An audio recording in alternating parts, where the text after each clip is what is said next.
بسم اللہ الرحمن الرحیم۔ انما المؤمنون الذین اذا ذکر اللہ وجلت قلوبهم واذا تلیت علیہم آیاتہ زادتہم ایمانا وعلی ربہم یتوکلون۔ الذین یقیمون الصلاۃ ومما رزقناہم ینفقون۔ اولئک هم المؤمنون حقا لهم درجات عند ربهم ومغفرۃ ورزق کریم۔ اللہم سبحانک لا علم لنا الا ما علمتنا انک انت العلیم الحکیم۔ رب اشرح لی صدری ویسر لی امری واحلل عقدۃ من لسانی یفقہوا قولی۔ رب زدنی علما۔ یا رب صل وسلم دائما ابدا علی حبیبک خیر الخلق کلہم۔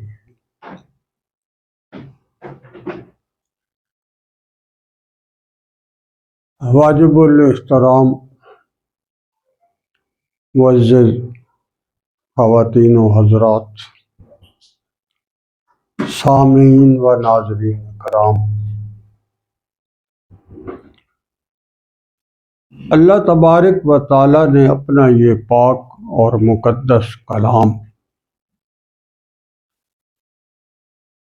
زندگی کا بہترین اور خوبصورت پیغام انسان کے نام کیا ہے۔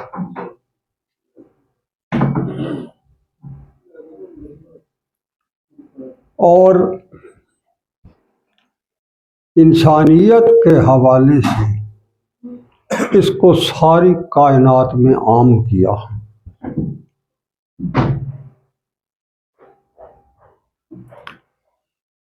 اور اس میں جو اخبار اللہ تبارک و تعالیٰ کی طرف سے آئے ہیں ان کا تعلق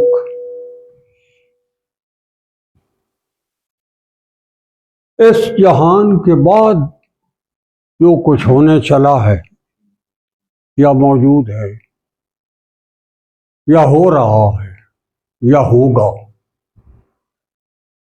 اس کے بارے میں بھی حتمی اطلاع ایسی ہے کہ اس کے اوپر کوئی دوسری رائے نہیں لائی جا سکتی۔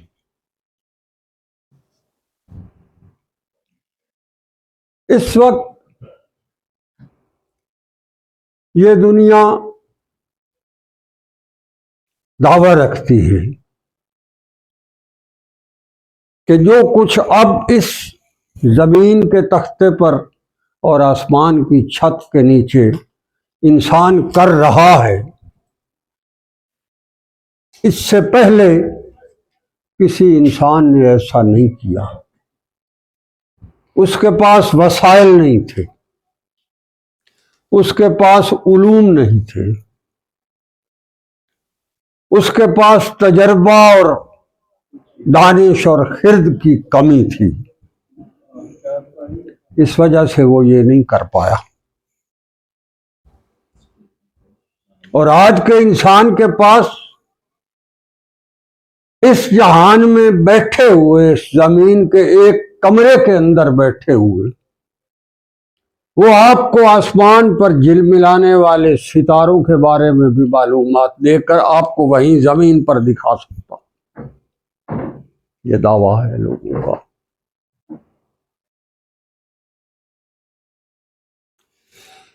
علماء اور بڑے بڑے محققین جو ہیں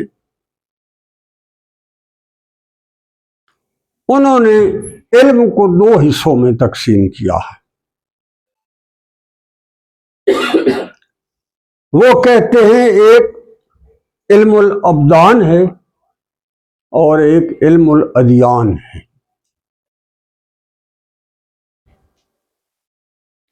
علم الابدان کا تعلق اس جہان کے اندر رہتے ہوئے اس جہان سے وابستہ جو کچھ اللہ نے تخلیق فرمایا ہے اس کے بارے میں جو علم ہے اس کو علم الابدان کہا جاتا ہے۔ علم الادیان وہ ہوتا ہے جس کا تعلق انسان کے اس مادی جہان یا مادی کائنات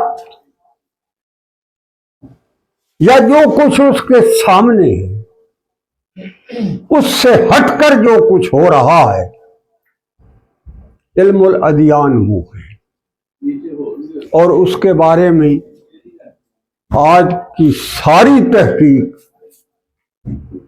سارا بہت بڑا عالیشان دماغ بہت بڑے بڑے سائنسدان اور محققین اس کے بارے میں ابجد سے بھی واقف تھے، کو کچھ پتہ نہیں۔ مثال کے طور پر انہوں نے یہ اس کو نہ چھیڑ دیا، شور نہ مچے، انسان کی ذات کے اندر جو تحقیق اب تک ہوئی ہے وہ بڑی عجیب ہے کہ انسان ایک لمحہ پہلے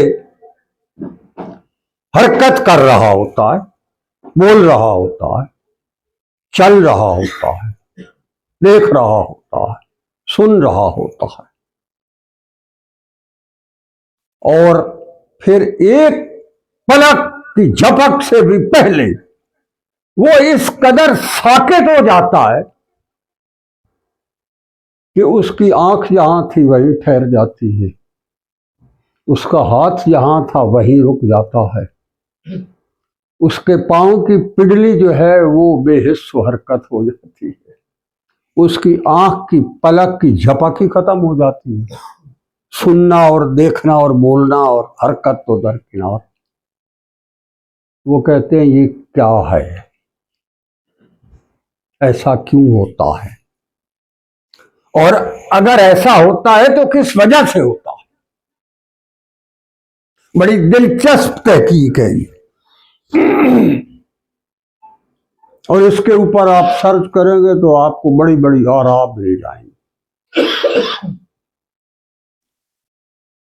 اس پر جو لیٹسٹ تحقیق سامنے آئی ہے وہ یہ کہتے ہیں کہ جب انسان ایک سیکنڈ کے کھربویں حصے پہلے بول رہا ہوتا ہے، دیکھ رہا ہوتا ہے، سن رہا ہوتا ہے، حرکت کر رہا ہوتا ہے، اور جب ایسے ہی پلک کی جھپک سے بھی پہلے وہ بے حس ہو جاتا ہے، تو کون سی ایسی قوت ہے جو قوت پہلے تھی اور پھر بعد میں نہیں ہے؟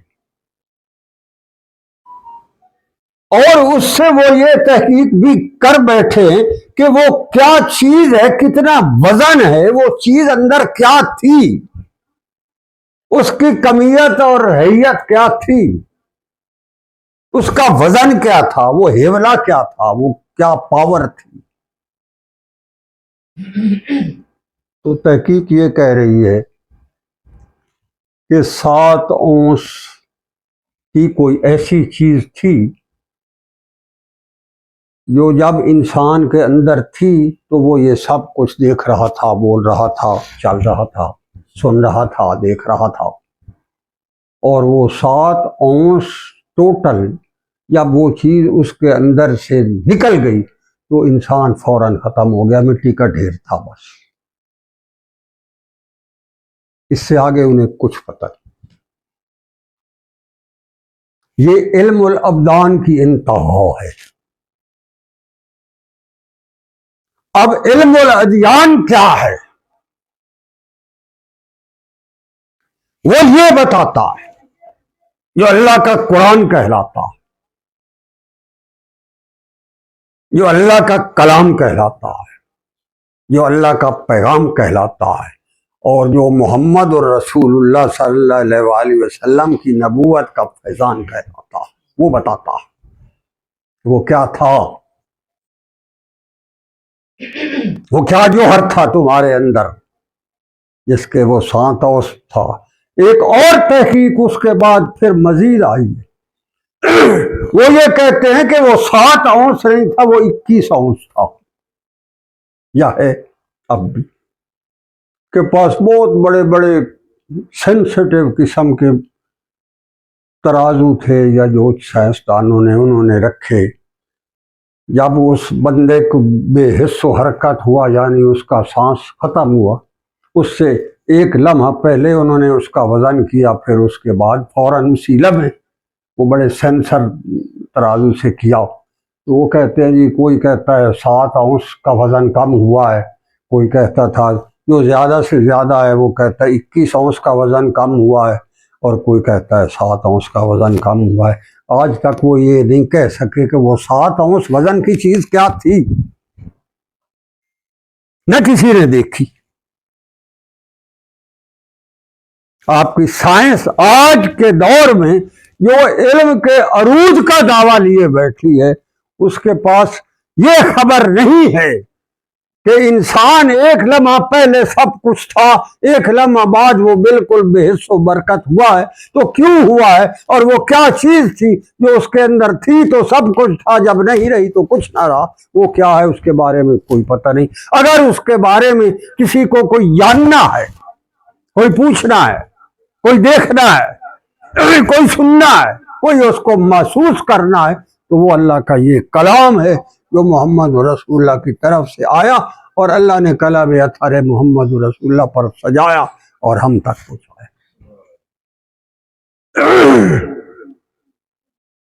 اسی طرح علماء فرماتے ہیں کہ انسان جو ہے جو کچھ دیکھتا ہے، محسوس کرتا ہے، منفی یا مثبت، جس کو مسلمان عام زبان میں جنت یا جہنم کہتے ہیں، قرآن اس کی خبر دیتا ہے، سائنس نہیں بتا سکتی کیا ہے وہ۔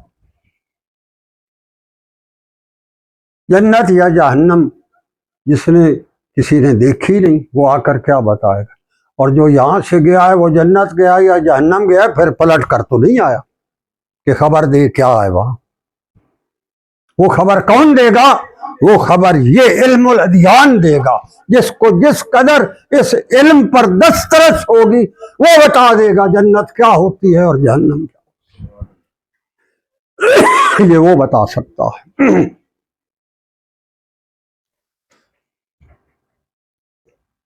تو علماء میں سے صوفیاء ایک طبقہ ایسا ہوا ہے جو یہ بتاتا ہے کہ جنت کیا ہوتی ہے اور جہنم کیا ہوتی ہے، وہ بتا سکتا ہے۔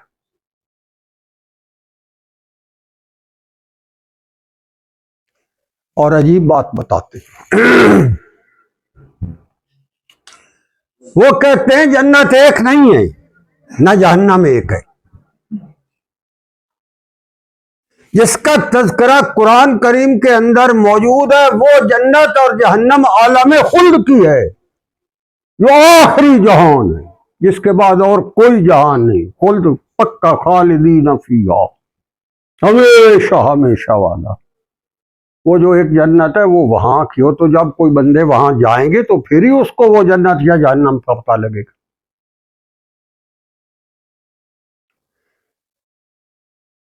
تو وہ کہتے ہیں کہ اللہ تبارک و تعالی نے اس کا ایک پرتو، اس کا عکس جنت یا جہنم کا، وہ انسان کے اندر بھی رکھا۔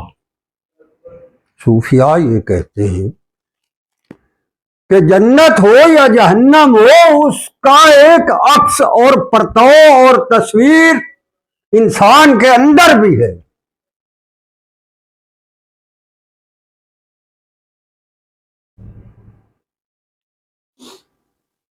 اور اس جو جہان آباد ہے آپ کے قلب اور صدر کے اندر، سینے اور دل میں، وہ کہتے ہیں یہ جنت اور جہنم جو ہے یہی آگے جا کر آپ کے لیے عالم خلد کی جنت اور جہنم تک وسیع ہوتی چلی جائے.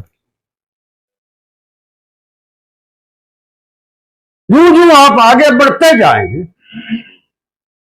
یہ جنت ہے یا جہنم ہے، یہ آپ کی اسی طرح وسیع ہوتی جائے گی.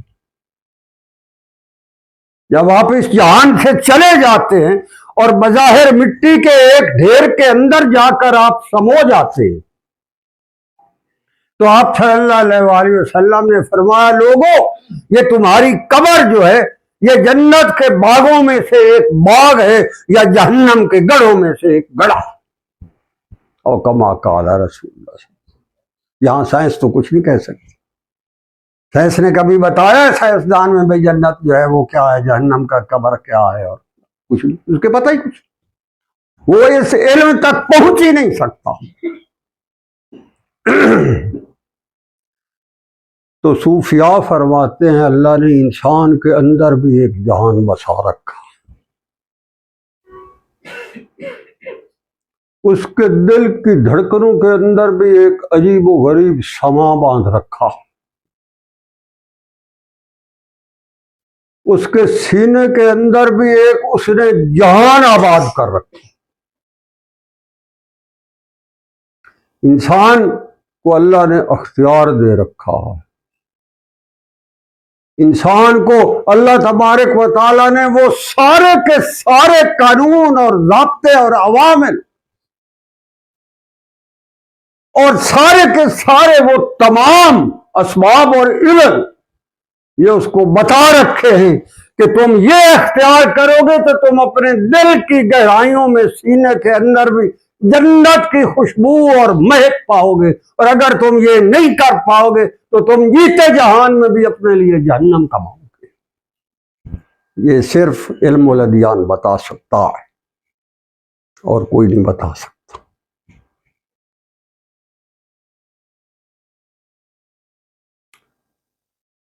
یہ جو انسان کے دل کے اندر ایک جہان آباد ہے، یہ سینے کے اندر دھڑکنوں کا ایک خوبصورت نظام ہے، تنفس کا ایک خوبصورت سانسوں کی آمد و رفت کا ایک عجیب و غریب قانون چل رہا ہے.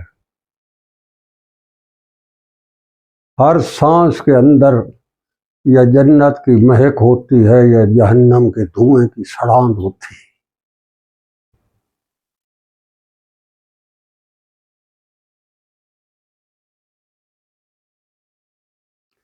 قلب جو ہے یہ اتنا بڑا وسیع ایک جہان جس کے اندر اللہ کریم نے انسان کے لیے بہت خزانے رکھے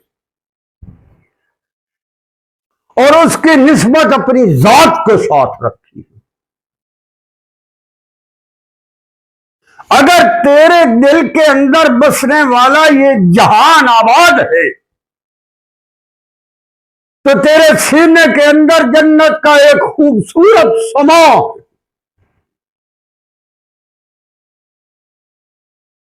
ایک مہک کا نظام ہے،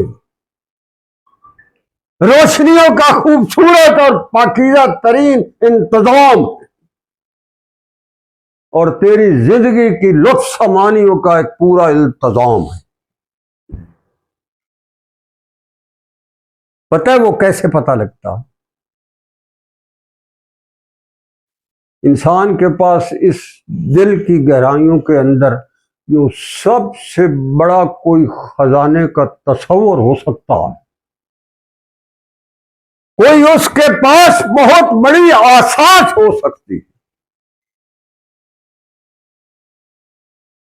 کوئی اس کے پاس دنیا و ما فیہا سے بہتر ہیرے جواہرات کا کوئی خزانہ یا کوئی کان ہو سکتی ہے، تو اس کا نام ایمان، اس کان کا نام ایمان.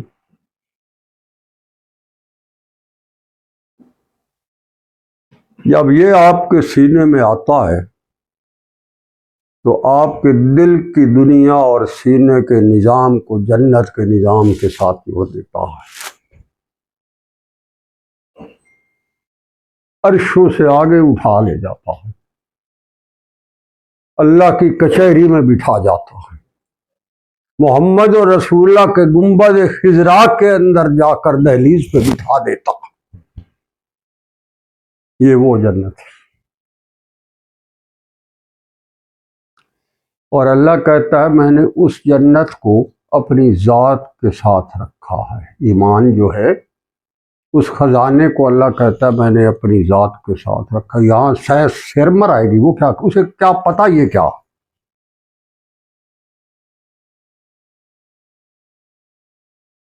اگر آپ کو اس جہان کے اندر رہتے ہوئے اپنے سینے کے اس جہان کو آباد کرنا ہے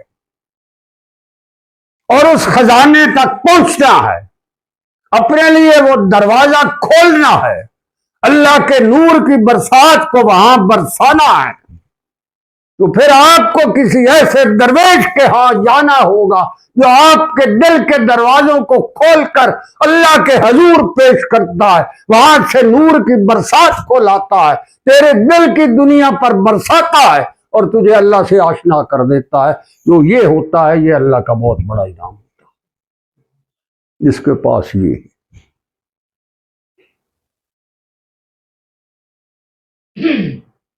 وہ بیٹھا ہوتا ہے یہاں اپنے محلے میں، اپنے گھر میں، اپنی گدڑی میں، اپنی جھونپڑی میں، اپنے محل میں،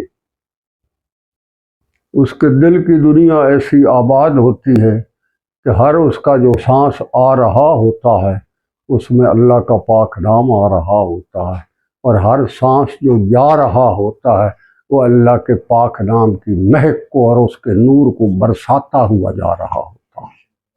جس کے پاس یہ ہے اس کے پاس سب کچھ۔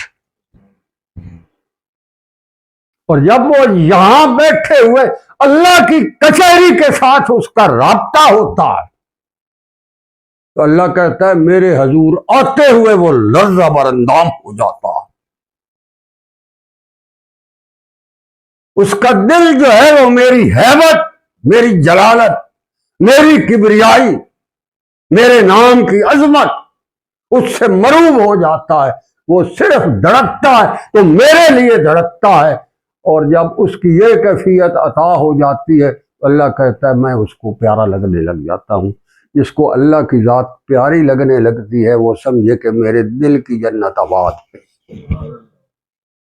یہ سائنس نہیں بتا سکتی۔ یہاں سے وہ بات چلا رہا ہے۔ انما المؤمنون، آیت بڑی عجیب الفاظ سے شروع ہو رہی۔ انما یعنی پکا، انما بلا شک و شبہ، پکی بات ہے۔ سن لو، سب سائنس، سب کلیے، سب تیرے نظریے، سب تیرے تحقیقیں یہاں ہیچ ہے۔ وہ کہتا ہے تیرے دل کے اندر جو ایک عجیب و غریب جذبات اور احساسات اور نظریات اور افکار اور نزاکتوں اور لطافتوں اور نفاستوں کا ایک عجیب و غریب گلدستہ جو تیرے اندر ہے جس کو ایمان کہتے ہیں، اگر تیرے اندر وہ چیز جوہر موجود ہے تو اس کی نشانی کیا ہوگی کہ جب میرا نام آئے گا تیرے دل کی گہرائیوں کے اندر میرے نام کی عظمت اس حد تک اجاگر ہو جائے گی کہ تجھے صرف میں یاد رہ جاؤں گا، باقی سب بھول جائے گا۔ جس کو یہ ایمان کی کیفیت عطا ہے اللہ کہتا ہے وہ مومن۔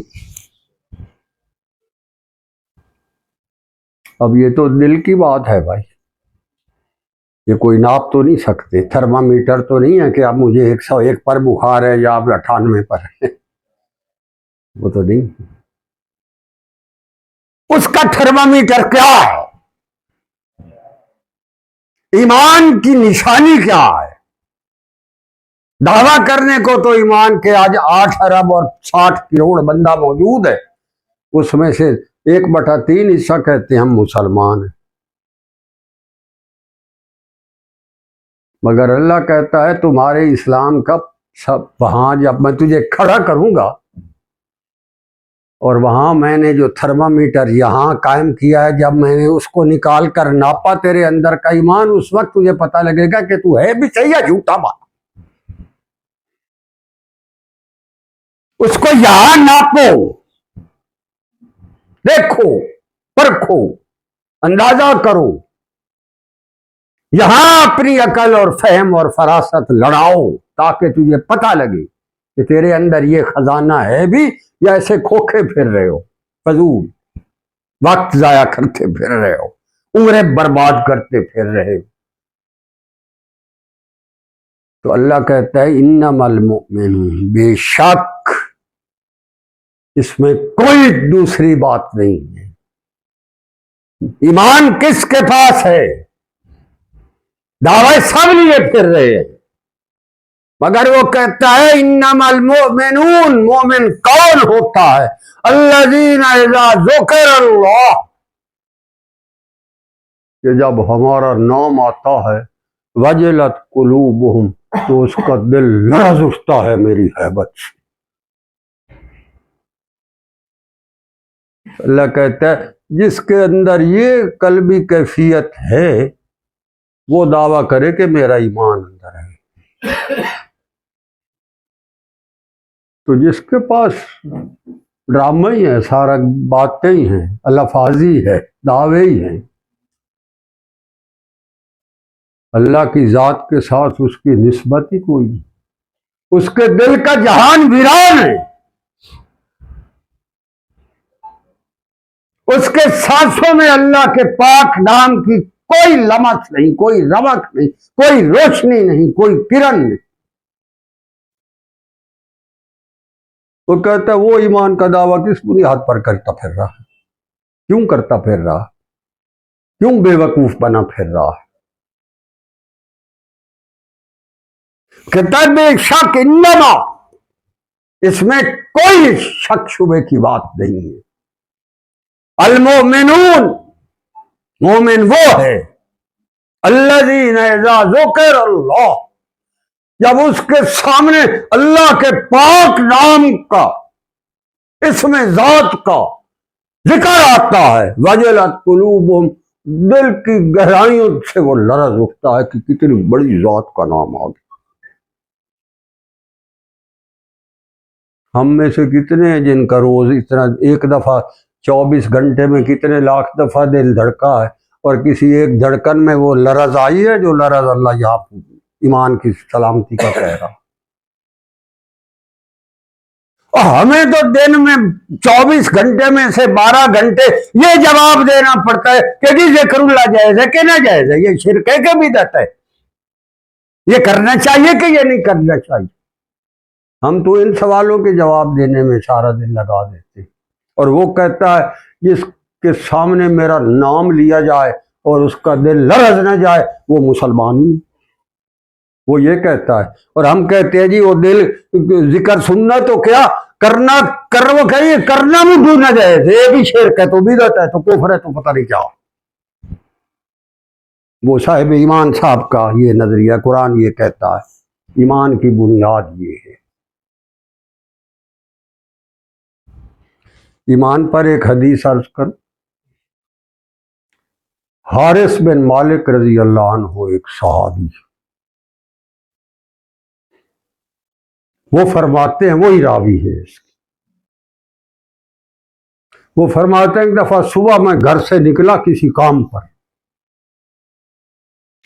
تو میں جو ہی باہر سڑک پر آیا تو آپ صلی اللہ علیہ وسلم سے ملاقات ہو گئی اچانک سرے راہ۔ تو سلام دعا ہوئی جیسے ملاقات ہو جائے، حدیث مبارک۔ میری جب سلام دعا ہوئی تو آپ صلی اللہ علیہ وآلہ وسلم جیسے حال حوال پوچھتے ہیں، میں کیف اصبحت یا حارث، تمہاری صبح کیسے ہوئی؟ تو وہ فرماتے ہیں میں نے عرض کی یا رسول اللہ صلی اللہ علیہ وسلم ایمان کی حالت میں ہوں۔ تو آپ صلی اللہ علیہ وآلہ وسلم نے فرمایا حارث بہت بڑی بات کہہ رہے ہو، سوچ کر بات کرو، یہ لفظ ہے حدیث، سوچ کر بات کرو، بہت بڑی بات کہہ رہے ہو۔ ہر چیز کی ایک حقیقت ہوتی ہے. تو نے ایمان کا دعویٰ کیا ہے، تیرے ایمان کی کیا حقیقت ہے یہ بتا. بتا تو جو کہہ رہا ہے میں مسلمان ہوں، میرا ایمان میں نے صبح ایمان کی حالت میں کی ہے، تیرا ایمان کدھر ہے، کہاں ہے، تیری حقیقت ہوتی ہے. بتا تیرے ایمان کی حقیقت کیا ہے.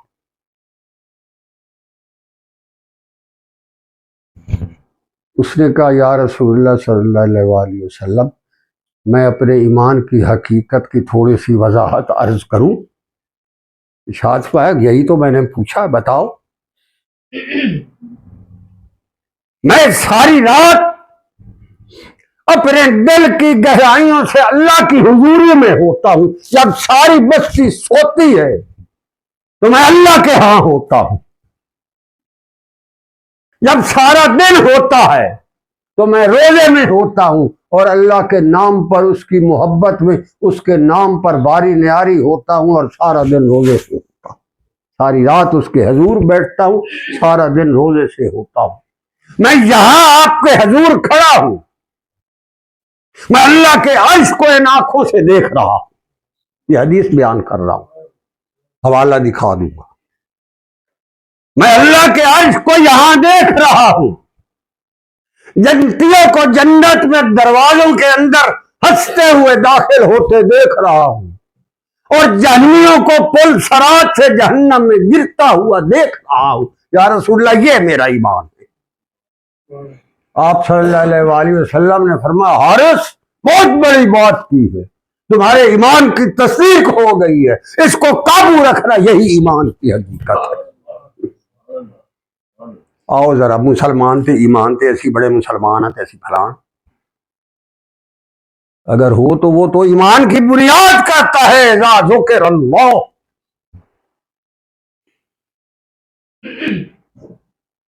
تمہارا میرے ساتھ تعلق ہی کوئی نہیں. تم ذکر کے اوپر تو بڑی ناک منہ چڑھاتے پھر رہے ہو. تجھے تو اس کی عظمت کے اوپر بڑے بڑے عجیب و غریب قسم کے تحفظات ہیں.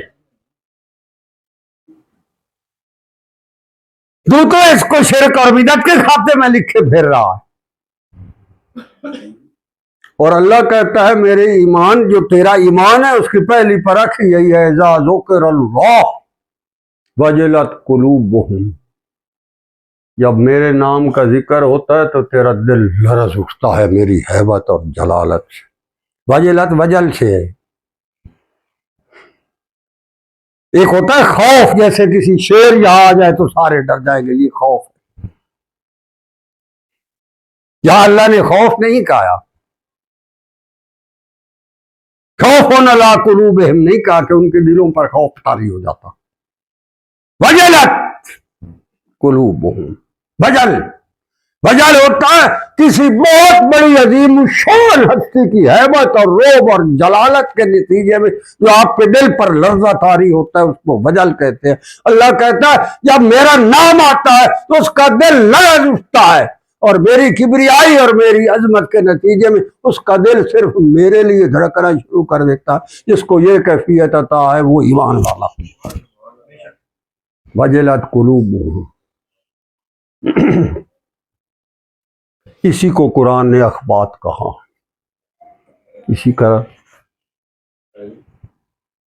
اللہ کہتا ہے جب تم ایمان اور عمل صالح کہتے ہو میں اس کے اندر اخبات ذرا دیکھوں گا وہ کیا ہے. کہتا ہے وہ کہتا ہے ان الذین آمنوا وعملوا الصالحات واخبتوا الی ربہم. میرے ساتھ اندر خانے اس کا معاملہ کیسا ہے؟ اندر خانے جس کا معاملہ ٹھیک ہے وہ کہے میں مسلمان ہوں، جس کا ٹھیک نہیں اللہ اس کو نہیں مانتا. جھوٹ بول رہا ہے، اداکاری کر رہا ہے، میرے نام سے اس کی نسبت ہی قائم نہیں ہے، میری ذات کے ساتھ اس کا واسطہ ہی کوئی نہیں. اس کے دل کی دھڑکنوں میں کوئی اور بستا ہے، کسی اور سے اس کی امیدیں ہیں، کسی اور کے ساتھ اس کے ڈانڈے ملتے ہیں، کسی اور کے ساتھ اس کی محفلیں ہوتی ہیں. اور پھر ایمان ایمان ایمان بھی کرتا پھر رہا، کہتا نہیں مانتا میں اس ایمان کو، میرے لیے ہے ہی نہیں، پتہ نہیں کس کے اوپر ایمان ہے اس کا۔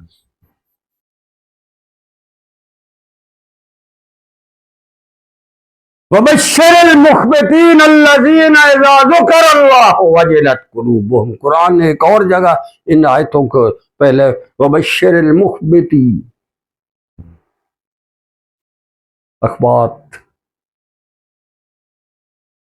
وَأَخْبَتُوا إِلَىٰ رَبِّهِمْ، وہ جو کہتے ہیں نا عمل صالح آپ نے اللہ کے نام پر اگر کیا ہے تو پھر اللہ کی ہیبت اور جلالت کی اس پر اگر مہر نہیں ہے تو عمل صالح نہیں، ختم، جھوٹ بول رہا ہے۔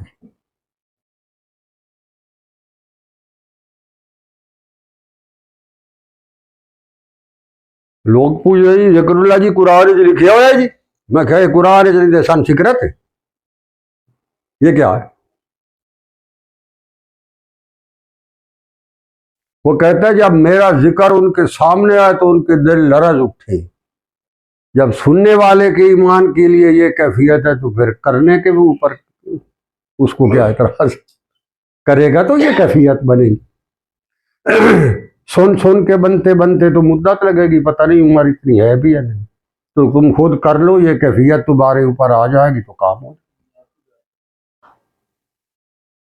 یہ جو تمہارے دلوں کے اندر ہیبت ربانی اور خشیت سبحانی، یہ جو اس کا نور برساتا، تیرے دل کی گہرائیوں میں اللہ کے پاک نام کی عظمت اور تقدس کا فانوس جلاتا، تیرے سینے کے اللہ کی ذات کے محبت کے ساتھ اس حد تک منور کر دیتا ہے کہ جب اس کا نام آتا ہے تو سراپا لرز جاتا ہے، جو تیرے اندر یہ کیفیت لاتا ہے وہ پیر کہلاتا ہے، باقی سب جھوٹ۔ اگر تیری قلبی کیفیت جو ہے اس کے اندر تبدیلی نہیں آ رہی تو ڈرامے کر رہا ہے، ورنہ اللہ کا نام ہوتا، تیرے دل کا رگ و ریشہ ہوتا، تیرے سانس ہوتے اور اس کی ضرب پڑتی اور تیرے اندر لرزہ طاری نہ ہوتا، یہ کہاں لکھا؟ یہ جو سال ڈرامے کرتے رہتے ہیں ذکر اللہ کے، میں آ رہا ہوں جی، میں جا رہا ہوں جی، میں کر رہا ہوں، اور پھر ایک دن پتہ لگا وہ ابلیس سے بھی آگے 2 نمبر چلا تھا، کیوں؟ اس کا دل تو لرز ہونا چاہیے۔ اس نے اتنے بڑے کائنات کے عظیم ترین نام کے ساتھ اس نے اتنا بڑا دھوکہ اور دغا اور غداری کی ہے کہ اس نے اللہ کے نام کا دعویٰ کیا ہے، مگر اس نے اللہ کے پاک نام کو اپنے دل کو ذرہ برابر اس کو مس ہی نہیں ہونے دیا۔ اگر اس کے دل کے اندر اللہ کا نام چلا جاتا تو پھر اللہ کی ہیبت اس پر طاری ہو جاتی، پھر وہ کبھی گمراہ نہ ہوتا۔ یہ گمراہ ہونے کا مطلب یہ ہے اس کا دل جو ہے وہاں دل تک تو پہنچا ہی نہیں، وہ ذکر اللہ کا نام پہنچا، اگر پہنچتا تو پھر خشیت ربانی نہ ہوتی، پھر وہ کہاں جاتا؟ جھوٹ بول رہا ہے۔ یہ تصوف کی دنیا میں حادثات ہوتے ہیں، یہاں لوگوں کی بربادی ہوتی ہے، وہ اللہ کے نام کی محافل میں اللہ کے نام کی نسبتوں کو صرف چند ٹکوں کے لیے لیتے ہیں، ان کے اندر اپنے نفسانی عجیب و غریب قسم کے حیوانی اور شیطانی ان کے اندر کے شیطان گھسے ہوتے، نام اللہ کا لے رہے ہوتے ہیں مگر اندر خانے ان کے اندر شیطان اپنے ہوتے ہیں، وہ شیطان اللہ اور اس کے دل کے درمیان ایک رکاوٹ اور آڑ بنے ہوتے ہیں، جس کی وجہ سے سال لگ جاتے ہیں، اللہ اور اس کے دل کے اندر اتنی بڑی وہ ایک رکاوٹ اور آڑ ہوتی ہے کہ اس کی آڑ کو وہ توڑتا نہیں، وہ ٹوٹتی نہیں، اللہ کا نام دل تک جاتا نہیں، اور اخیر سال کے بعد بھی وہ اسی طرح کافر اور فاسق اور فاجر بن کر نکل جاتا۔ اگر دل کا اندر ہوتا، یہ بات میں آپ کو بتا دوں، چھوڑ دو خوب، اگر کسی کے دل کی گہرائیوں میں اللہ کا پاک نام اور اسم ذات یہ موجود ہے اور دل کی گہرائیوں سے ہے، اس کو دوسرے کوئی منازل عطا نہ ہو، صرف لطیفہ قلب اور وہ دل چلتا ہوا اس جہان سے لے جائے، یقیناً اس کی نجات جو ہے وہ اللہ کے حضور یقینی ہے۔ یہ بات طے ہے، میرا دعویٰ۔ باقی منازل چھوڑ، صرف لطیفہ قلب اس کا اگر چلتا ہوا لے جائے اس جہان سے کم جو انعام ہے اس کو جہنم کی آگ کا دھواں مس نہیں کرے گا۔ یہ میرا دعویٰ۔ الحمدللہ۔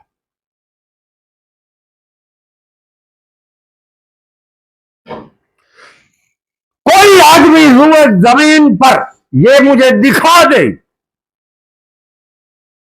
کہ قبر کے اندر فلاں آدمی جو ہے اس کا دل بھی چلتا ہے، اللہ اللہ کرتا ہے، اور پھر بھی اس کی قبر پر جہنم کی آگ برس رہی ہے جو چور کی سزا ہو میری سے، ایسا ہونا ممکن ہی نہیں، ہو سکتا ہی۔ باقی منازل تو اپنی جگہ رہ گئے۔ بڑے بدبخت ترین لوگ ہیں وہ، روئے زمین کے بد نصیب ترین لوگ ہیں وہ،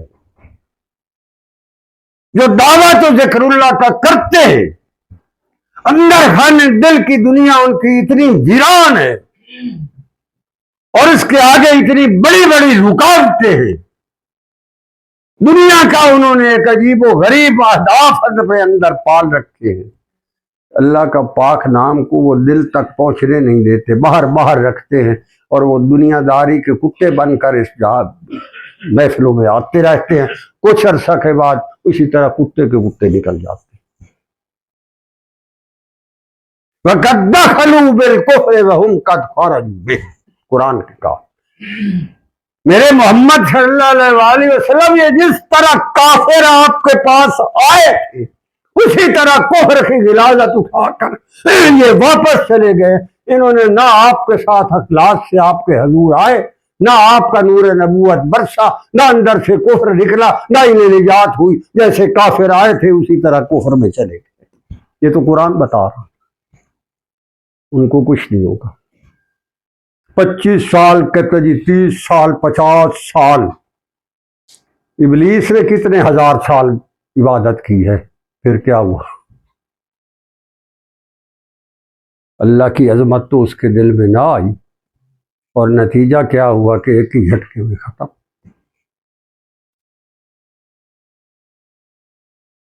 اس ایمان کا نام تصوف اور سلوک اور معرفت ہے۔ جس کو یہ عطا ہوگا اس کا دل گواہی دے گا، ہر ضرب پر، ہر دھڑکن پر، ہر سانس پر اس کا دل بتائے گا کہ جو سانس آیا ہے، جو دل نے دھڑکن دھڑکی ہے، وہ کیا تھی؟ منافقت والی تھی یا اللہ کے حضور حاضری والی تھی اور اس عاجزی والی تھی، اخبات والی تھی، اخلاص والی تھی؟ اور اگر سال ہر سال بھی یہ ایکٹنگ ہوتی رہی اور اداکاری چلتی رہی اور دل تک آپ نے اللہ کے پاک نام کو نہیں پوچھایا تو پھر اس کی ہیبت کہاں ہے؟ وہ تو نہیں آئی۔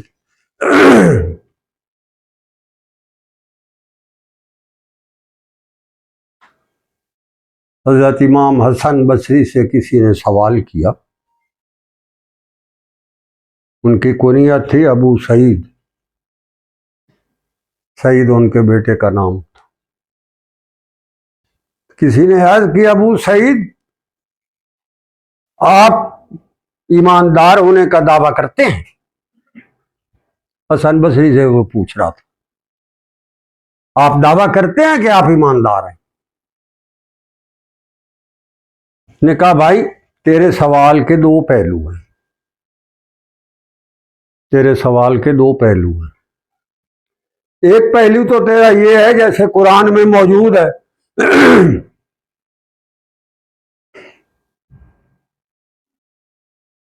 ان اللہ و ملائکتہ، اللہ جو ہے وہ اور اس کے فرشتوں پر، آمن الرسول بما انزل الیہ من ربہ والمؤمنون کل آمن باللہ و ملائکتہ و کتبہ و رسلہ لا نفرق بین احد منہم۔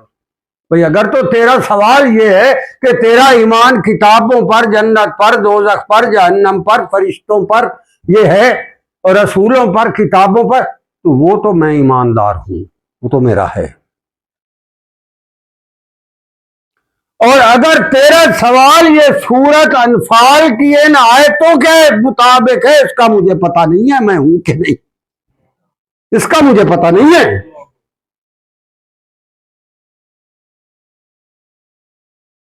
یہ امام حسن بصری کا کتابوں میں لکھا ہوا ہے سوال اور جواب۔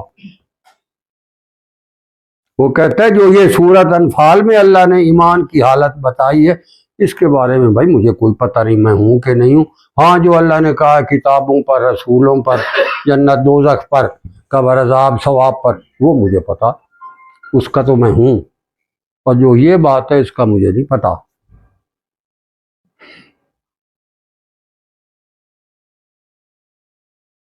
آگے آ جاؤ، یہ تو قلبی کیفیت ہے نا، اس کی ایک اور دوسری ظاہر نش، یہ تو اندر خانے ہے۔ بھائی کوئی کہے جی میں بڑا اتنی ایکٹنگ کرے تو رونا شروع کر دے تو ہم تو کہیں گے بھائی ہاں خشیت ربانی کی انتہا ہے، یہ ہو رہا، ہمیں کیا پتا اندر کیا ہے۔ مگر اللہ بھی ساری چیزیں کھول کھول کر سرجری کرتا ہے۔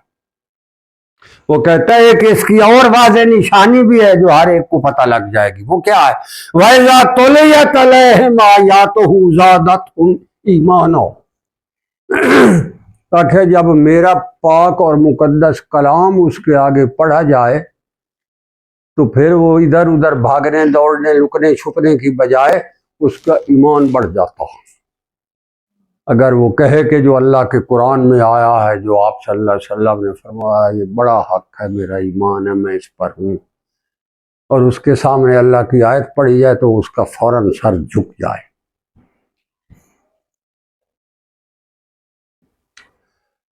ایک مولانا صاحب کی مجھے کسی نے تقریر بھیجی، میں نے سنی وہ کیسٹ، 5-10 منٹ کے کسی نے مجھے بھیجا، میں نے سنی، اس کا دل ٹھہرا دیتا اس آخیا آج کل جو ہم مسلمان ہیں نا، ہمارے دو خدا ہیں، ہمارے دو خدا ہیں۔ بھائی دو کیسے ہیں؟ اس نے کہا ایک وہ ہے کہ جس کے اوپر ہمارا ایمان ہے کہ جی جمعے والے دیہڑے سب تو پہلے لگے جاؤ تو تانوں اٹھ دا ثواب ملے گا، یہ پھر دوجے نمبر تے جاؤ تو پھر گاں دا مل جائے گا، یہ تیجے تے جاؤ تو بکری دا، چوتھے تے جاؤ تو ککڑ دا مل جائے گا، یہ پھر 5ویں 6ویں تے جاؤ تو ککڑ دے انڈے دا تو مل ہی جائے گا۔ ساڈا ایک وہ ہے کہ وہ دے سامنے آیت پڑھ دیو کہ اللہ کریم نے فرمایا بیٹی کو یہ حصہ دو، بیٹے کو یہ دو، بیوی کو یہ دو، بہن کو یہ دو، بھائی کو یہ دو، اٹھے اللہ دی آیت ساریاں رول لٹا کے تے او پاسے تے او گئے۔ اس کا دوسرا خدا وہ ہے۔ بھائی جس قرآن میں یہ لکھا ہوا ہے اسی قرآن میں یہ بھی تو اللہ نے لکھا ہے کہ بیٹی کا یہ حصہ، بیوی کا یہ حصہ، بہن کا یہ حصہ، بھائی کا یہ حصہ، باپ کا یہ حصہ، ماں کا یہ حصہ۔ وہ کدھر گیا؟ وہ خدا کون سا ہے؟ تیرا تو خدا وہ نہیں، اگر ہوتا تو پھر تو اس کی بات ہوتی۔ وہ تو کہتا ہے کہ جب اس کے سامنے میری آیتیں پڑھی جاتی ہیں زادتہم ایمانا، تو سر جھکا دیتا ہے، ایمان بڑھا دیتا ہے، جو اللہ کا حکم ہے سے رکھی تھے فتح بسم اللہ۔ یہ ہم میں سے کوئی کرتا؟ وہ کہتا ہے یہ ہمارے نے دو خدا بنائے ہوئے ہیں، یزدان اور ارمن، کراڑوں نے جیسے بنائے۔ تو اللہ کہتا ہے اگر وہ دعویٰ کر رہا ہے کہ میرے دل میں اللہ بستا اور میرے دل کی دھڑکنوں پر اس کی حکمرانی ہے اور میرے دل کی گہرائیوں سے میں اس کا نام لیتا ہوں اور میرے دل کی ہر رگ و ریشے پر، ہر مسام پر اس کا نام ثبت ہے، تو پھر جب میری قرآن کی بات آئے گی تو پھر وہ میرا ہوگا، پھر ادھر ادھر نہیں جائے گا۔ یہ اس کا مطلب ہے وہ صحیح مسلمان اندر خانے، یہ پہچان لو۔ آج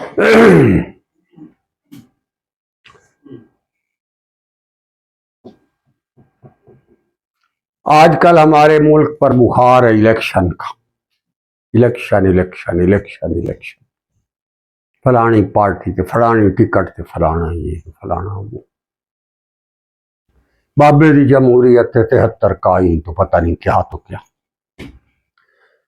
میں یہ پوچھتا ہوں کہ یہ جو انسانی آئین 73 کے سن میں تم نے بنایا تھا، جس پر بندوں نے دستخط کیے تھے، فلانا پیر صاحب، فلانے مولانا صاحب، فلانے حضرت صاحب، فلانے دانشور، فلانا سیاستدان، فلانا لیڈر، فلانی پارٹی دا اس کے دستخط ہیں، 73 کا آئین بڑا مقدس ہے۔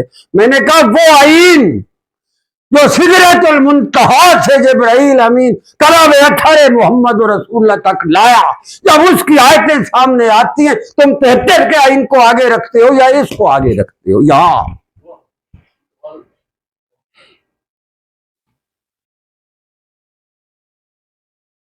ایک دفعہ اسلام آباد میں بڑے بڑے ملوں بیٹھے تھے، پگڑے انہوں نے ادھے تھان تھے، بڑے بڑے جبے تھے، بڑے بڑے جناب انہوں نے داڑیاں دے سٹائل تھے، بڑے رومال تھے، بڑے گھنڈا تھے، بڑے مزے۔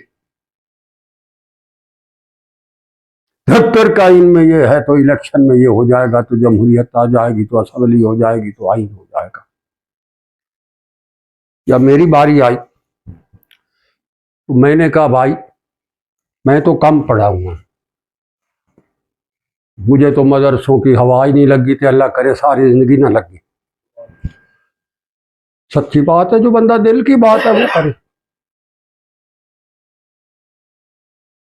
میں نے کہا میں تو درس نظامی نہیں پڑھا، نہ پڑھنے کا ارادہ تھا، نہ ہے نہ ہوگا،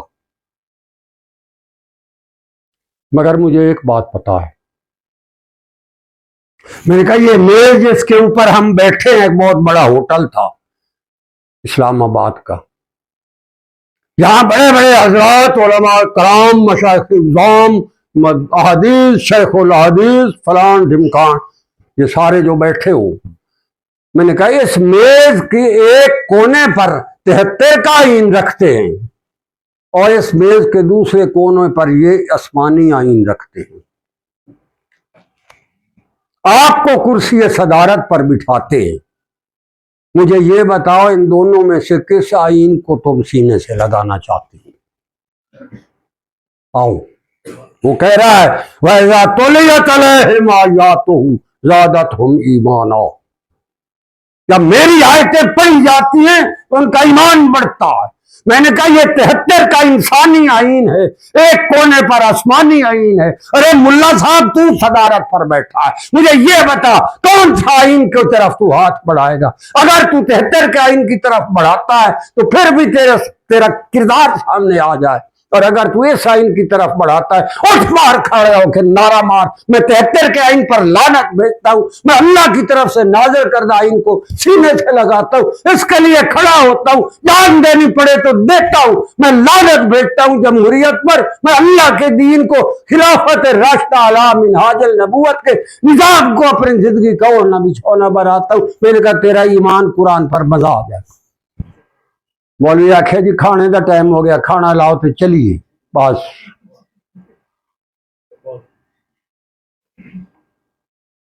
سارے جڑے انہوں ٹکر دی پائے گئے ہو گئے۔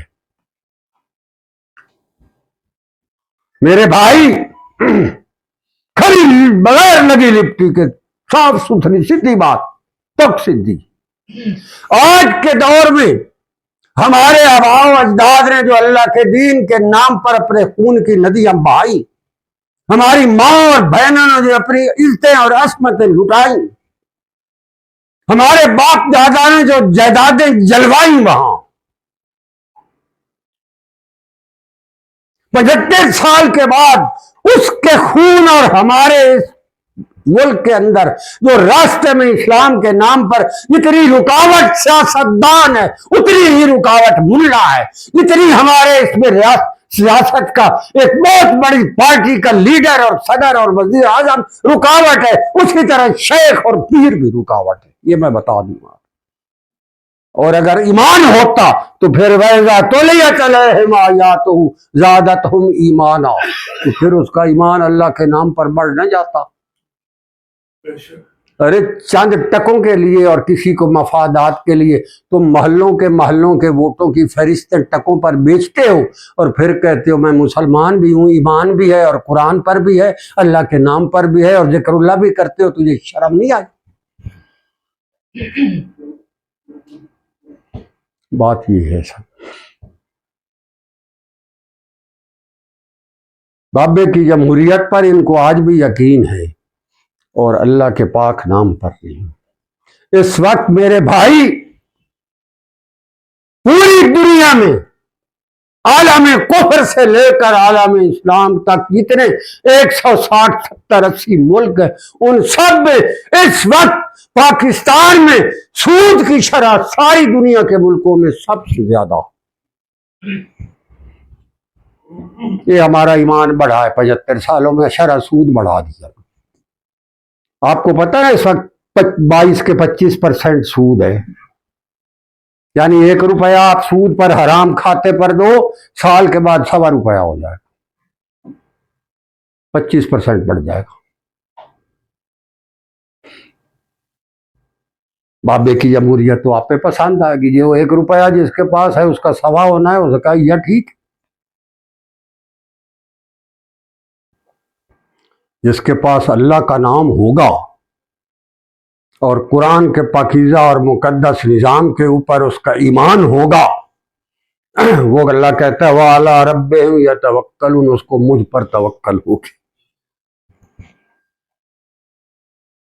اللہ کی توکل پر اگر آپ یہ بات کہنے کے قابل ہو گئے ہیں کہ یہ کافرانہ پلیت غلیظ نظام ہے، اس کی بجائے وہ ہمیں نظام چاہیے جو ابوبکر صدیق رضی اللہ عنہ نے نافذ کیا، فاروق اعظم رضی اللہ تعالی عنہ نے اس کو فارس اور روم کی سلطنتوں کے ایوانوں میں داخل کیا، حضرت عثمان ذی النورین نے جس کو مصر سے لے کر افریقہ تک آگے لگایا، علی المرتضیٰ رضی اللہ تعالی عنہ نے جس کو نبھایا۔ اگر تجھے اس نظام کی آواز بننے کو دل کرتا ہے تب تیرا ذکر اللہ بھی اللہ کے حضور قبول ہے، اور قرآن کی آیتوں کو سن کر تیرا ایمان بڑھتا ہے۔ اللہ کہتا ہے وَعَلَىٰ رَبِّهِمْ يَتَوَكَّلُونَ،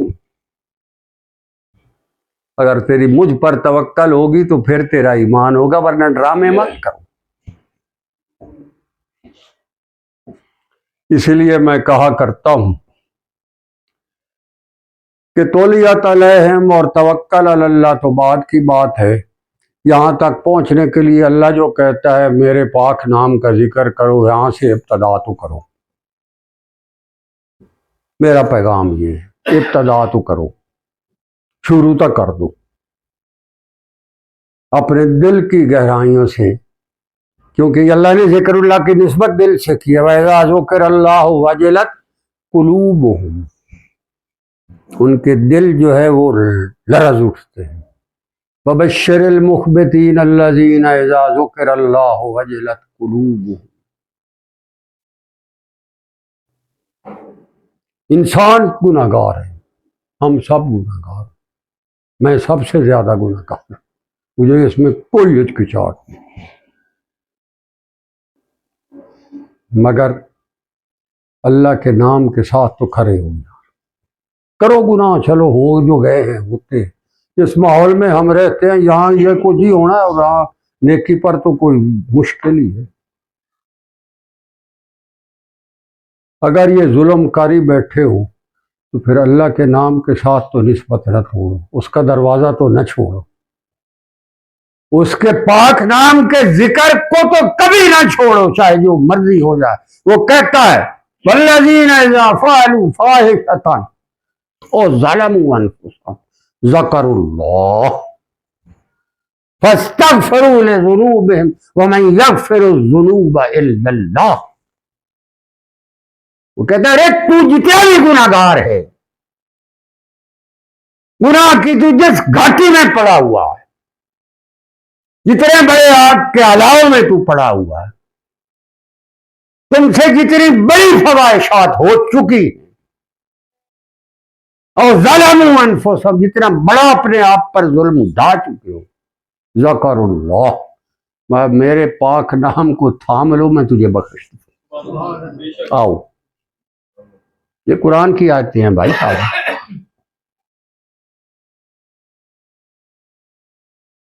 فاستغفروا لذنوبهم ومن يغفر الذنوب الا اللہ، کہتا ہے تو جتنے مرضی گناہ کر کے آیا ہے، تو میرے پاک نام کے ساتھ جڑ جا، اخلاص کے ساتھ، دل کی گہرائیوں کے ساتھ، دل پر یہ ٹھپا لگا لے اور اسے صبح شام لگاتا چلا جا، آخری سانس تک لگاتا چلا جا۔ ومن یغفر الذنوب الا اللہ، میں سارے تیرے گناہ معاف کر دوں گا۔ میں اللہ نہیں جو گناہ معاف کر دوں، میں تو اللہ ہوں، میں تو سارے معاف کرتا ہوں۔ ومن یغفر الذنوب، اللہ کے علاوہ کون ہے جو تیرے گناہ معاف کرے؟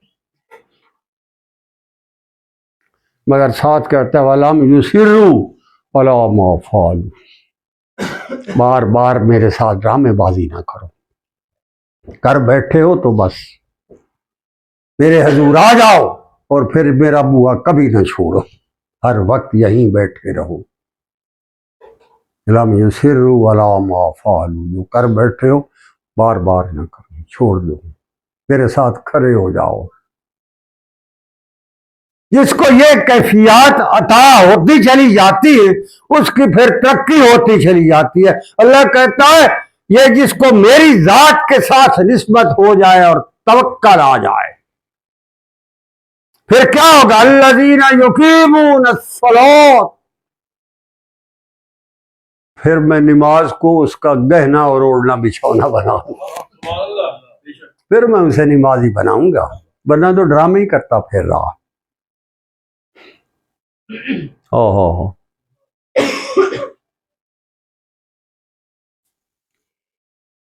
وَمِمَّا رَزَقْنَاهُمْ يُنْفِقُونَ، پھر وہ اللہ کہتا ہے میں اس کو جو بھی اس جہان میں دوں وہ سارا میرے اوپر نچھاور کرتا چلا آتا ہوں، جو کچھ میں نے دیا ہے وہ میرے نام پر خرچ کرتا ہوں۔ اس قلبی کیفیت کا نام دل کی گہرائیوں میں، یہ دل کی جنت یہ ہوتی ہے جس کو صوفیاء کہتے ہیں۔ اللہ نے جو جنت عالم خلد میں بنائی ہے بھائی، وہ تو وہاں جاؤ گے تو وہاں رہو گے نا، تو یہاں جو ہے کوئی جہنم ہمارے لیے، یہاں بھی اللہ نے جنت بنائی ہے۔ تیرے دل کے اندر اللہ کے پاک نام کی عظمت اور خشیت اگر قائم ہو گئی ہے اور اللہ کے پاک نام کا ذکر تیرا اوڑھنا بچھونا بن گیا ہے، اللہ کے پاک کلام کی بات کو سن کر تو سب کو چھوڑ دیتا ہے مگر اللہ کے حکم کے آگے تو ڈٹ جاتا ہے، کفر سے تو میدان میں کھڑا ہو جاتا ہے۔ سنت خیر الانام کے جھوٹے دعوے اور ایسے نعروں کی بجائے تم سنت خیر الانام کی عملی تعبیر بن کر میدان میں کھڑے ہو جاتے ہو، اور میرے اوپر تیری توکل ہے تو اللہ کہتا ہے میں تجھے سب کچھ عطا کر دوں گا، نمازی بنا دوں گا، تیرا مال بھی قبول کر لوں گا، تیری جان بھی قبول کر لوں گا۔ تو ایمان کی 5 شرائط ہیں۔ پہلی شرط کیا ہے؟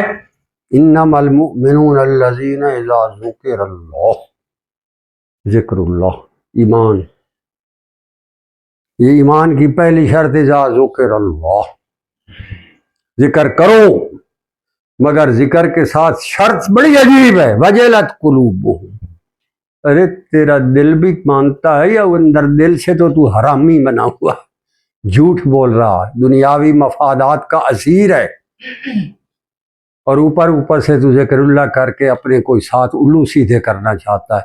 تیرے دل میں اور میرے پاک نام کے اندر ایک بہت بڑی خلیج حائل ہے جو تو اندر لیے پھر رہا، اگر ہوتا تو پھر تیرا دل لرز نہ اٹھتا میرے نام سے۔ ذکر اللہ پہلی ایمان کی نشانی ہے۔ وَإِذَا تُلِيَتْ عَلَيْهِمْ آيَاتُهُ زَادَتْهُمْ ایمانا، اللہ کے پاک کلام کا حکم آ جائے تو پھر اس حکم کے آگے سر نہیں، جان جائے مگر سودی نظام کے ساتھ سمجھوتا نہ ہونے پائے۔ یہ قرآن، تھوڑا کھاؤ مگر حرام نہ کماؤ،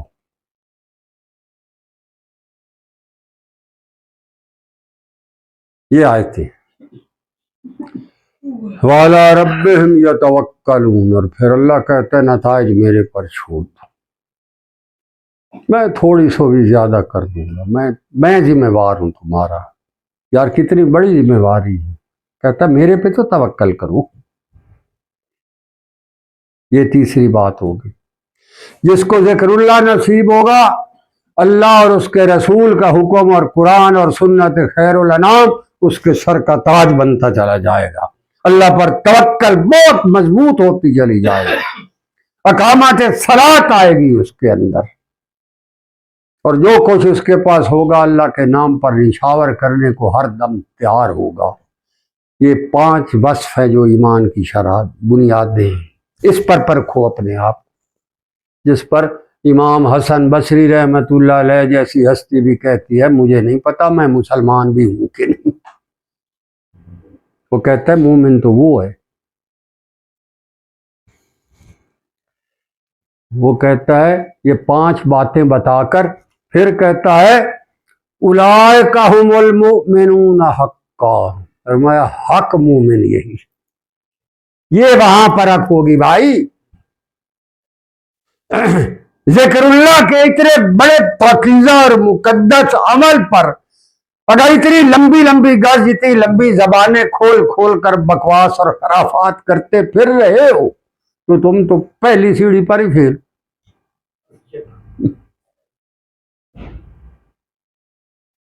وَإِذَا تُلِيَتْ عَلَيْهِمْ آيَاتُهُ، اور اگر اللہ کی آیتیں اور یہ قرآن اور اس کے اندر موجود پیغام اور نظام، اس کی عملی تعبیر قرآن کی کیا ہے؟ خلافت راشدہ علی منہاج النبوت کا نظام، آپ صلی اللہ علیہ وآلہ وسلم کا فرمان ہے اقتدوا بالذین بعدی، ابو بکر و عمر، میرے بعد ابو بکر اور عمر کے نقوش کف پا پر چلو۔ علیکم بسنتی و سنت خلفاء راشدین والمہدیین، میری سنت پر چلو اور میرے خلفاء راشدین کی سنت پر چلو۔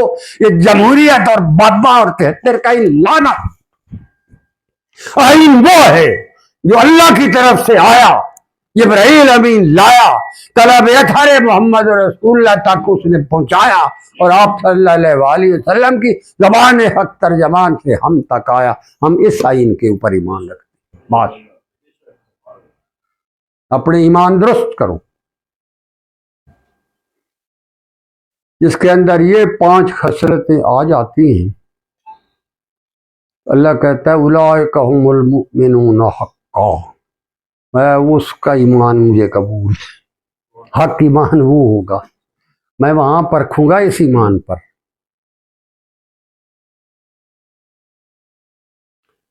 اور پھر فرمایا لہم درجات عند ربہم، درجے بھی اسے ہی ہوں گے اللہ کے۔ ارے ٹکوں ٹکوں پر اللہ کے پاک نام کو بیچتے پھر رہے ہو، اور چند دنیاوی مفادات پر اللہ کے دین کی عظمت اور تقدس کے اوپر فتوے دیتے پھر رہے ہو، تو اللہ کے حضور حاضری کے وقت پھر کیا کرو گے؟ اللہ کہتا ہے اولئک ھم المؤمنون حقا، جس کے اندر یہ 5 خصلتیں ہیں وہ حق مسلمان۔ ذکر اللہ کرتے ہو، اللہ کی آیتوں پر عمل کرتے ہو، اللہ پر توکل رکھتے ہو، نماز قائم کرتے ہو، اور جو کچھ اللہ نے دیا ہے اس کے نام پر لٹانے کو تیار ہوتے ہو، اگر یہ خصلتیں 5 ہیں تو اولئک ھم المؤمنون حقا۔ باقی 4 بعد میں آتی رہیں گی، یہ پہلی شروع کر دو، اس پر سمجھوتا نہ کرو۔ کیوں جی؟ ٹھیک ہے، اس کو قابو کرو۔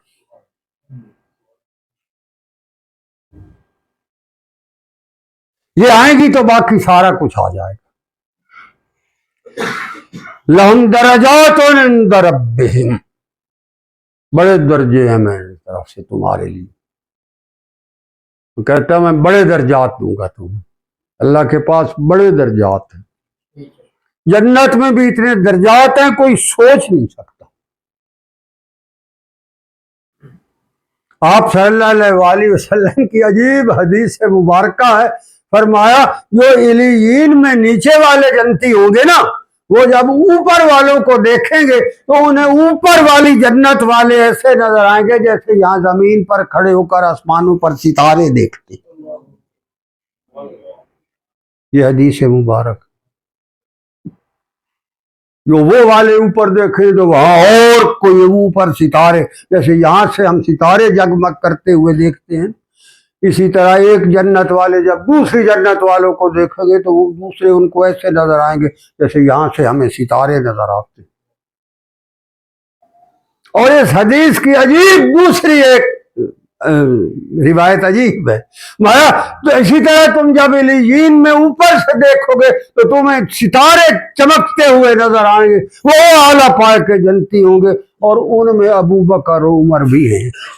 سبحان اللہ، وہ بھی وہاں وہ جو سب سے اوپر والے ستارے جنت میں چمک رہے ہوں گے، ابو بکر اور عمر ان والے ستاروں میں۔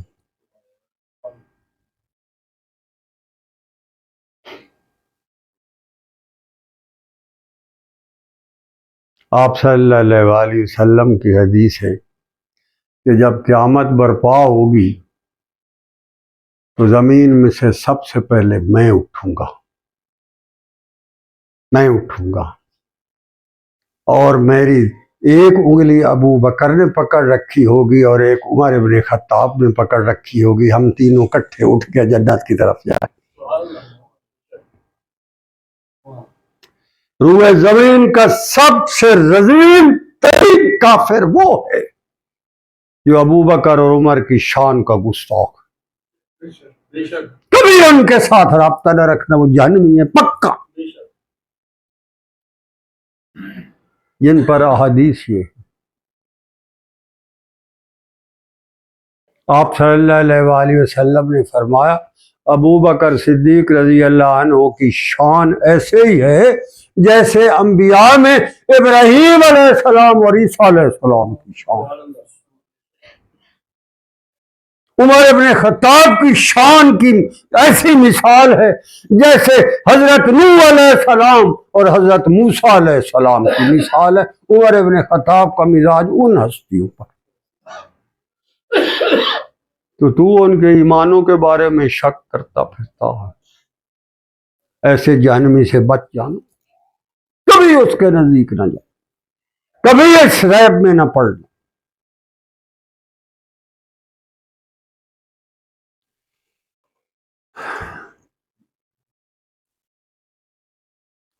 اللہ کہتا ہے لَهُمْ دَرَجَاتٌ عِندَ رَبِّهِمْ وَمَغْفِرَةٌ، مغفرت پکی۔ میں نے آپ کی خدمت میں عرض کیا تھا کہ جو ذکر اللہ کرتا ہے اور اس کا قلب جو ہے وہ جاری ہو جاتا ہے اور وہ اللہ اللہ کرتا ہے، اس کو سب سے کم ترین جو انعام عطا ہوتا ہے جہنم کا دھواں اس پر حرام ہو جاتا ہے۔ نام جو اللہ کا آگے، ارے دل میں اللہ بھی ہو اور پھر جہنم بھی ہو، یہ کہاں؟ ہائے ہائے۔ حضرت صفانہ رحمہ اللہ ایک ولی اللہ عورت ہوئی، وہ اپنی سہیلیوں میں بیٹھی تھی، اس کی سیرت میں موجود ہے۔ کسی نے عرض کر دیا بی بی اگر اللہ نے تجھے جہنم میں ڈال دیا تو؟ اس نے کہا یہ کیا کہہ رہی ہے تو؟ میں نے کہا اگر اللہ نے تجھے جہنم میں ڈال دیا تو؟ اس نے کہا اگر اس نے مجھے جہنم میں ڈالا تو میں جہنم میں جا کر اگر ایک ہی دفعہ زور سے اللہ کی ضرب لگائی تو میں جہنم کو جنت بنا دوں۔ تو کہاں بیٹھی؟ اس قلبی کیفیت کا نام ذکر اللہ۔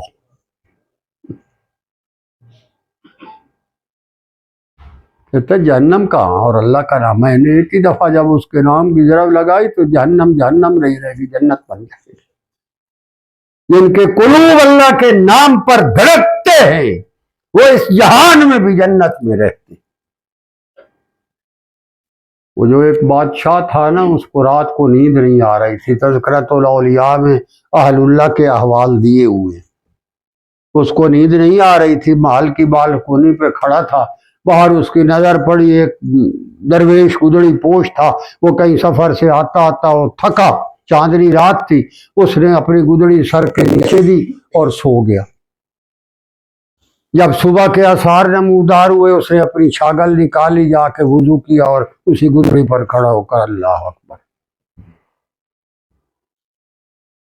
بادشاہ اوپر سے دیکھ رہا تھا، اس کو تو نیند ہی نہیں آ رہی تھی، بڑا پریشان تھا۔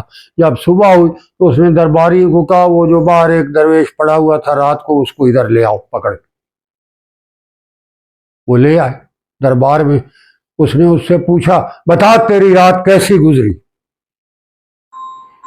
وہ درویش کہنے لگا کچھ تو تیری طرح گزری اور کچھ تیرے سے بھی بہتر گزری۔ وہ یہ کہ میری طرح کیسے؟ میں محل میں کھڑا ہوں، کیم خواب اطلس کا بسترا ہے، میں اس میں سویا ہوا تھا، گزری تیری کیسے گزری؟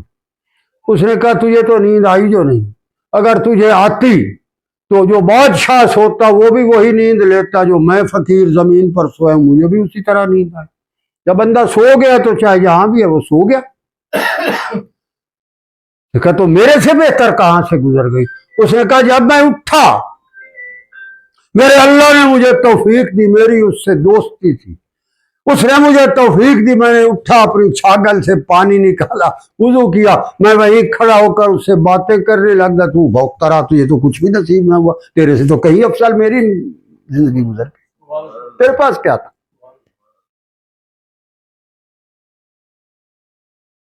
تو اللہ کہتا ہے اولئک هم المؤمنون حقا، حق ہے وہ،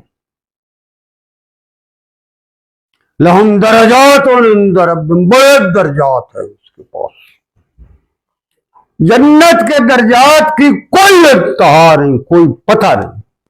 قرآن نے کہا نعیما و ملکا کبیرا، قرآن کا لفظ پتہ کیا کہ جو جنتی ہوگا نعیم، نعمتیں اتنی ہوگی، ملکن کبیرہ، بہت بڑی سلطنت کا مالک ہوگا۔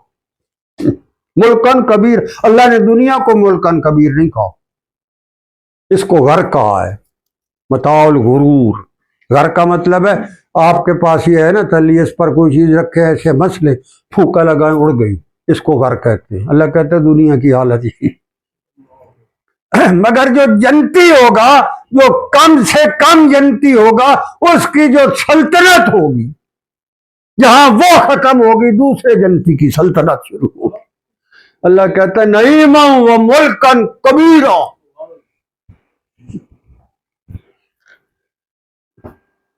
بہت بڑا سلطنت ہوگی۔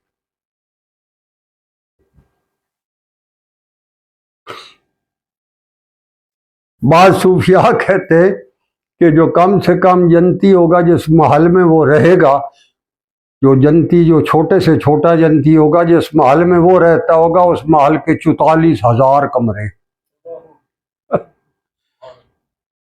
اس کا باقی عملہ تو نوکرانیاں تو نوکر تو غلام، اللہ نے ان کے غلاموں کو کہا لؤلؤا مکنون، جیسے موتی بکھرے پڑے۔ جو ہمارے نوکر ہیں وہ بھی موتی ہیں، نالو لگ ونجن تا دو دیں بدبو تو جڑا ہے وہ دماغ نہیں ٹھکانے رہا، تو موتی۔ تو اللہ کہتا میرے ساتھ دوستی لگا، اولئک هم المؤمنون حقا۔ کیوں جی حضرت؟ اللہ سے دوستی لگاؤ،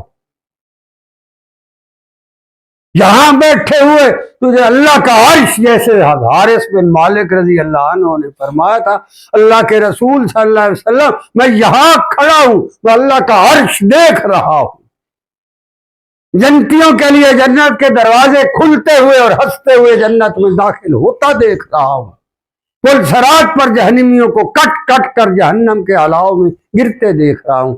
آپ نے فرمایا تو صحیح مومن ہے، تیرا ایمان پکا، مان گیا۔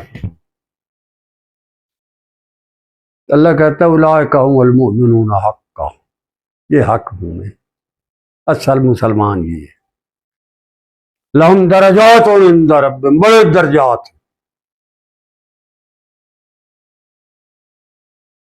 ہائے ہائے، درجات کے بھی کوئی عجیب نظام ہے اس کا۔ حدیث مبارکہ ہے، ایک بہت اونچے درجے والا جنتی ہوگا، اس کا ایک دوست ہوگا جو نیچے درجے والا جنتی ہوگا۔ تو جیسے دنیا میں دوستی تھی تو اس کے دل میں خیال آئے گا یار میرا دوست ہے وہ تو کہیں اور اوپر رہتا، تو میرا اس کو ملنے کو دل کرے گا، کیونکہ جنت کے اندر تو آپ جو خواہش کریں گے وہ خواہش ہی اللہ کی طرف سے جو ہے فوراً پوری ہوگی، دہرانے کی ضرورت نہیں ہے۔ تو جو اس کے دل میں خواہش پیدا ہوگی، اس کے اور اس بڑے جنتی کے درمیان سے فاصلے سمٹ جائیں گے، وہ اس کا خیال ابھی ختم نہیں ہوگا کہ وہاں جا بیٹھے، جب وہ دیکھے گا تو حیران رہے گا یار میری جنت بھی بڑی زبردست ہے، پر یہ تو کوئی بڑی موت۔ وہ بیٹھا رہے گا۔ اب ظاہر ہے جب دوستی کے بعد 1 گھنٹہ 2 گھنٹے 4 گھنٹے جب وہ کہے گا بھائی اب چلو دوستی تو گپ شپ تو ہو گئی، اب فارغ ہیں بھائی، اب وہ بیٹھا،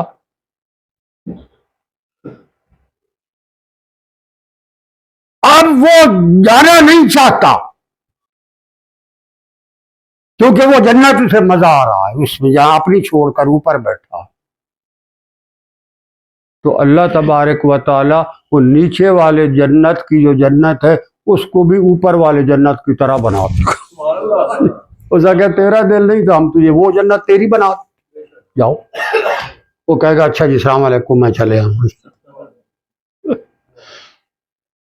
تو اللہ کہتا ہے وہ میرے ساتھ دوستی تو لگاؤ۔ یہی دوستیاں لگوانے والے درویش تو ہوتے ہیں، وہ پھر رہے ہوتے ہیں، وہ ان کی مانا کرو، سنا کرو، کہ کہنے میں آئے کرو، یہ لگایا کرو۔ وہ کہتا ہے درجات عند ربہم ومغفرہ، مغفرت یقینی۔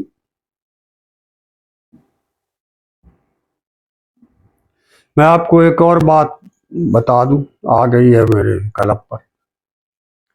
انسان کا جو یہ جسم ہے نا جہان میں،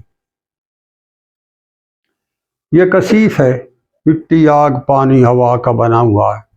اس کے اندر غلاظت بھی ہے، اس کے اندر پانی بھی ہے، اس کے اندر خون بھی ہے، اس کے اندر سب کچھ ہے۔ تو روح جو ہے وہ تو بہت پاکیزہ ہے، عالم امر کی مخلوق ہے، تجلی ذات باری ہے، اور وہی اصل ہے جس کو سائنسدان میں نے شروع میں کہا تھا 7 اونس تو 21 اونس بتاتے پھر رہے، بہت بڑی۔ جب آپ اللہ کے پاک نام کے ذکر کی تکراریں اس جسم پر کرتے ہیں، چونکہ اس کا اثر تو جسم پر ہے، قلب بھی یہاں ہے، سینہ بھی یہی ہے، یہ جسم بھی مٹی کا ہے، کرتے کرتے کرتے ایک وقت ایسا آتا ہے کہ آپ کی جسم کی جو حالت ہے وہ بھی روح کی طرح نفیس اور لطیف ہو جاتی ہے۔ آپ کے جسم اور روح کے اندر سے فرق اٹھنا شروع ہو جاتا ہے، جیسے وہ پاکیزہ اور عالم امر کی تجلیات ذات باری کا ایک مرقع ہے، اسی طرح آپ کے جسم پر نگاہ پڑے تو اس پر بھی اسی طرح تجلیات پڑ رہی ہوتی ہیں جس طرح روح پڑ رہی ہوتی ہے۔ جسم اور روح جو ہے وہ آپ کا اسی طرح لگتا ہے، اس میں سے فرق نہیں پتہ لگتا کہ یہ جو بندہ ہے اس کی یہ روح بول رہی ہے یا جسم بول رہا ہے۔ اب یہ تو مٹی ہے، یہ تو پتہ نہیں، وہ تو تجلی ہے ذات باری۔ تو جب آپ ذکر اللہ کرتے کرتے کرتے ایک ایسی سٹیج پر آ جاتے ہیں کہ جسم جو ہے اس کے اندر سے بھی یہ اس جہان کے مادی کثافتیں ہیں وہ ختم ہو جاتی ہیں، وہ بھی اسی طرح ایک پاکیزہ اور لطیف نفیس چیز بن جاتی ہے جس طرح آپ کی روح۔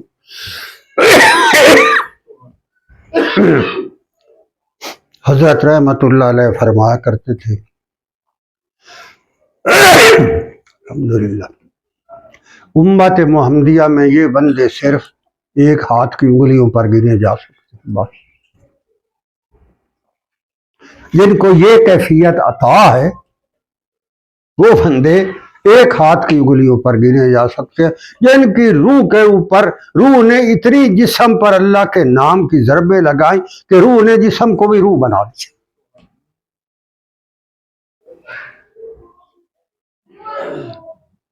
تو یہ ذکر اللہ آپ کی ترقی ہوتی ہوتی ہوتی ہوتی اللہ جانے کہاں جا پہنچتی ہے، اور بندے کی کیفیات اس کے اندر ایسی در آتی ہیں جو بندہ تصور نہیں کر سکتا۔ صوفیاء کے احوال بڑے عجیب، بڑے عجیب۔ عام محفلوں میں یہ باتیں کرنی بھی نہیں چاہیے، ہم کرتے بھی نہیں ہیں، لوگوں کو سمجھ بھی نہیں آتی، مگر بعض انسان کی ارواح اللہ کے پاک نام کی اسم ذات کی برکت سے اس قدر طاقتور ہو جاتی ہے کہ جب وہ پرواز کرتی ہیں عرش کی وسعتوں میں تو ملائکہ پیچھے رہ جاتے ہیں، اس کی روح آگے نکل جاتی ہے۔ یار فرشتے تو ویسے ہی نوری مخلوق ہے۔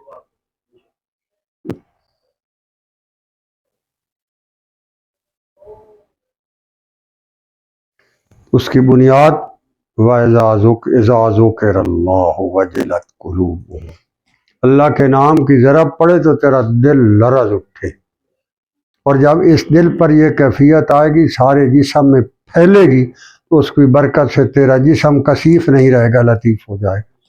تیرے جسم اور روح کی حالت جو ہے اس کے اندر سے جو فرق ہے وہ مٹنا شروع ہو جائے گا۔ اور کبھی برزخ میں ایسا انسان چند ہیں جن کو آپ ایک ہاتھ کی انگلیوں پہ گن سکتے ہیں، امت محمدیہ میں وہ ایسے ہوتے ہیں، آپ اگر ان سے ہم کلام ہوں تو بڑی دیر کے بعد سمجھ آتی ہے کہ میں اس کے جسم سے ہم کلام ہوں یا روح بول رہی، کیونکہ روح اور جسم کا پتہ ہی نہیں لگتا، اتنی نورانیت ہوتی۔ اس کی بنیاد یہ ہے، اس کام کو کبھی نہ چھوڑ۔ میں کہا کرتا ہوں جب اللہ کے حضور کھڑے ہوں گے اور گناہوں کے پلندے ہمارے اوپر اتنے ہوں گے جن کو سنبھالنا مشکل ہو جائے گا، تو اس کے حضور حاضر کے وقت اگر اس نے ہمارے گناہوں کے پلندوں کا وزن کیا اور رکھا اور پوچھا تو ہم کہیں گے بالکل ٹھیک ہے اللہ، جو تو نے لکھا ہے بالکل ٹھیک ہے، یہ ہے، ہم مانتے۔ تو اللہ کہے گا تم ساری زندگی یہی کرتے رہے ہو؟ اس وقت ہم کہیں کہ نہیں، ساری زندگی یہ نہیں کیا، کچھ لمحے تیرے نام کا ذکر بھی کیا تھا، اور مجھے یہ پتا تھا کہ تیرے نام کا جو نام اس میں اللہ ہے یہ بہت وزنی ہے، زمین و آسمان سے وزنی ہے، اور میں نے تیرا نام تیرے لیے لیا تھا، تیری رضا کے لیے کیا تھا، تیرے نام کی خشیت کے لیے لیا تھا، اس میں سے نام جو تیرا لیا تھا اس کا ایک حصہ اٹھا کر میرے نیکی والے پلڑے میں رکھ دے، پھر میرے گناہ دیکھ، پھر بھاری ہوتے ہیں، یہ تیرا نام بھاری ہوتا۔ اگر یہ بھاری ہو گیا تو بس باقی گناہ کسی نے نہیں دیکھا، کہا کہ چل ٹھیک ہے، کرتے رہنا، چھوڑنا ممکن ہے۔ یہ جو ہم سارا دن اداکاریاں رات کو دن کو کرتے ہیں، کوئی ایک ایسا ذکر کی سٹ لگ گئی جو اللہ کے حضور اتنی بھاری ہو گئی، حشر کے دن سارے گناہ ایک طرف ذکر کے وہ سٹ ایک طرف، وہ تجھے پار کر دو۔ یہ کرتے رہنا، یہ گر تجھے عام ملا ملوانا نہیں بتا سکتا، یہ درویش بتا سکتا، اس پر وہ چلا سکتا ہے، وہ تجھے سمجھا سکتا ہے، وہ تجھے دکھا سکتا۔ بہرحال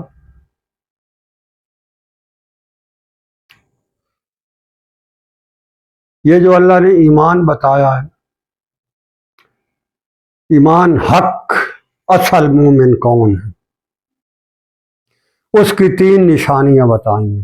لہم درجات عند ربہم، اس کو درجات ہیں، اس کی وجہ کیا ہے؟ اس کو الذین یقیمون الصلاۃ، جس کو اقامت الصلاۃ عطا ہوتی ہے، یہ جسمانی عبادت ہے جس کا تعلق آپ کے جسم سے ہے، نماز وضو کرتے ہیں، حج بھی جسمانی عبادت ہے، روزہ جو ہے وہ بھی ایک جسمانی اور روحانی دونوں ہی، مگر جسمانی عبادت بھی ہوتی ہے۔ تو جس کو یہ عطا ہوتی ہے اس کو درجات میں بلندی عطا ہوتی ہے، جسمانی ایک روحانی عبادت ہے جس کو ذکر اللہ ہے، یہ روحانی عبادت، اس کا وزن تو ہوتا کوئی روحانی عبادت کا انعام کم سے کم جو ہوگا مغفرت ہے. میں نے کہا جو ذکر اللہ کرتا ہے اور دل اس کا جو ہے وہ دل کی گہرائیوں سے کرتا ہے اور صرف لطیفہ کلا بھی ہوتا ہے، اس کو باقی کچھ نہیں ہوتا، اور وہ یہ کرتا کرتا چلا جاتا ہے، مغفرت اس کی قرآن کا وعدہ ہے یقین. یہ میں آپ کو بتاؤں. وَمِمَّا رَزَقْنَاهُمْ يُنْفِقُونَ، کیونکہ وہ یہاں جو ہے خرچ کرتا ہے، اپنا کمایا ہوا رزق میں سے خرچ کرتا ہے. اللہ کہتا ہے وہاں جنت میں آئے گا وَرِزْقٌ کریم، وہاں جنت میں جو یہاں اس نے خرچ کیا تھا وہ وہاں مجھ سے لے لے، جو وہاں مجھ سے لے لے. وَرِزْقٌ کریم، میں اپنی کرم نوازی سے اس کو یہاں خرچ جو کیا ہے وہاں میں دے دوں گا، اور جو وہ دے گا وہ پھر اپنی ذات کی شان کے مطابق دے، اس کا وعدہ ہے. من ذا الذی یقرض، کون ہے جو مجھے قرض دے، قرضاً حسنا، مجھے قرض حسنا دے. قرض حسنا تو وہی ہوتا ہے جتنا آپ نے دیا اتنا ہی واپس آتا ہے. اللہ کہتا ہے مجھے دو اتنا، پر جب میں تمہیں واپس لٹاؤں گا فَيُضَاعِفَهُ لَهُ اضعافاً کثیرا، تم اپنی بساط کے مطابق دو، میں اپنی شان کے مطابق واپس کروں. تو اللہ کہتا ہے میرے ہو کر آؤ، میرے نام کی نسبت سے آؤ، پھر میرے پاس آؤ، پھر بیٹھو، پھر تیری میری دوستی لگے گی اور تجھے مزہ آئے گا. ایمان یہی ہے. باقی سب ٹھیک ہے، جو کہہ رہا ہے میں مسلمان ہوں وہ سچ بسم اللہ کہے، ہم تو نہیں کہہ سکتے بھائی تو نہیں، مگر وہ کہتا ہے کہ میں تو جانتا ہوں نا اندر سے ہے یا ڈرامے باز سے کیا. تو میرے بھائی یہ ساری جو عرض میں نے کی ہے اس کی بنیاد کہاں سے شروع ہوئی ہے؟ اذا ذکر اللہ وجلت قلوبہم، ذکر اللہ کرو اور دلوں کے اندر ٹٹول کر دیکھو تم کر کیا رہے ہو. ذکر اللہ کے نام پر کوئی اپنے لیے غضب اور جہنم کی آگ تو اکٹھی نہیں کر، وہ دھکیل دیتا ہے جہنم. دنیا میں دنیا دیکھتی ہے کہ جہنمی، دنیا دیکھتی ہے کہ وہ جہنم کا انگارہ پڑا، اور کہتے ہیں جی ساری زندگی ذکر کرتا رہا. ذکر تو نہیں کیا اس نے.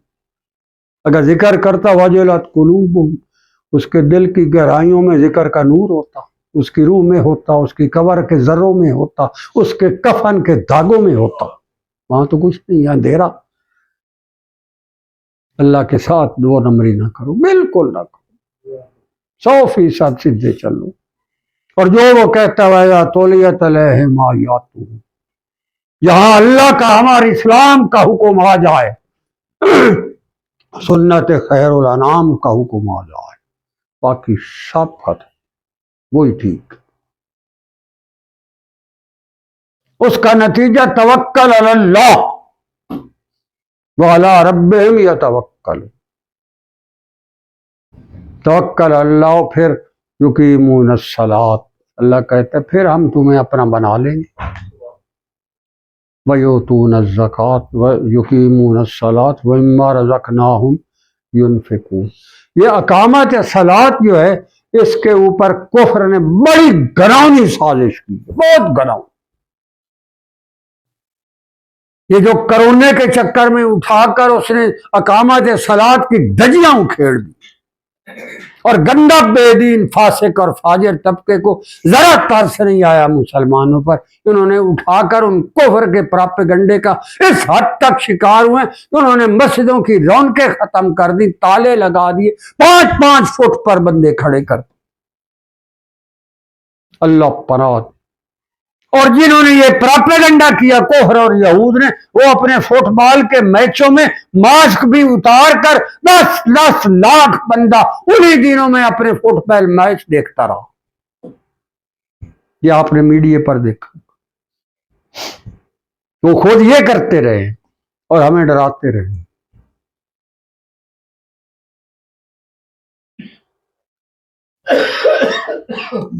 تو یقیمون الصلاۃ کہاں گئی؟ اللہ نے یہ تو کسی قرآن سارا پڑھے، اس نے اقرا صلاۃ نہیں کہا کہیں بھی بھائی نماز پڑھو. اس نے کہا اقامت اقیم الصلاۃ. نماز تو وہ آپ صلی اللہ علیہ وآلہ وسلم نے ارشاد فرمایا صفوں کے اندر فاصلہ کٹھے جڑ کر کھڑے ہوا کرو، یہ واجب ہے۔ جس طرح وضو ضروری ہے اسی طرح جڑ کر کھڑا ہونا بھی واجب اور ضروری ہے۔